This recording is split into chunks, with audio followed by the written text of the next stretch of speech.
India England జట్ల మధ్య 5 test మ్యాచ్ల సిరీస్ ముగిసింది. ఈ సిరీస్లో ప్రతి టెస్ట్ మ్యాచ్ కూడా ఎంతో ఆసక్తిని కలిగించింది.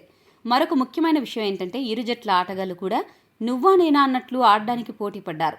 వాళ్ల జట్టు కోసం, దేశం కోసం ఎంతగానో శ్రమించారు. గాయాలను కూడా లెక్క చేయకుండా పంత్, క్రిస్ వోక్స్ లాంటి ఆటగాళ్లు ఆడిన తీరు కోట్ల మందికి స్ఫూర్తిదాయకంగా నిలిచింది.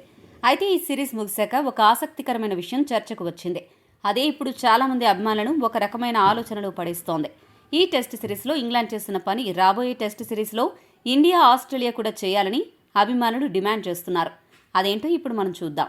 ఈ టెస్ట్ సిరీస్ కంటే ముందు ఇండియా సొంత గడ్డపై న్యూజిలాండ్తో, అలానే విదేశీ గడ్డపై ఆస్ట్రేలియాతో టెస్ట్ సిరీస్ ఆడింది. అయితే సొంత గడ్డపై ఆడిన టెస్ట్ సిరీస్లో స్పిన్కి అనుకూలంగా పిచ్లను రెడీ చేయడం జరిగింది. పిచ్లన్నీ కూడా విపరీతంగా స్పిన్కి అనుకూలించడంతో మ్యాచ్లన్నీ కూడా 2-3 రోజులకే ముగిసిపోయాయి. కాకపోతే న్యూజిలాండ్ సిరీస్ క్లీన్ స్వీప్ చేసింది. అది వేరే విషయం.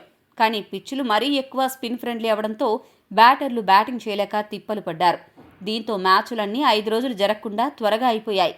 ఇక తర్వాత ఆస్ట్రేలియా గడ్డపై ఇండియా పర్యటించినప్పుడు ఆస్ట్రేలియా జట్టేమో ఫాస్ట్ బౌలింగ్కు విపరీతంగా అనుకూలించే పిచ్లను రెడీ చేసింది. దీంతో అక్కడ కూడా బ్యాటర్లకు చుక్కలు కనపడ్డాయి.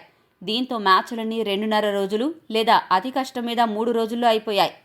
కానీ ఇంగ్లాండ్ జట్టు మాత్రం ఈ టెస్ట్ సిరీస్లో అలాంటి తప్పులను చేయలేదు. ప్రతి టెస్ట్ మ్యాచ్ కూడా 5 రోజులు జరిగేలా అటు బౌలర్లకు, ఇటు బ్యాటర్లకు సమానంగా అనుకూలించే బ్యాలెన్స్డ్ పిచ్లను తయారు చేసేలా అక్కడి సిబ్బందిని ఆదేశించారు.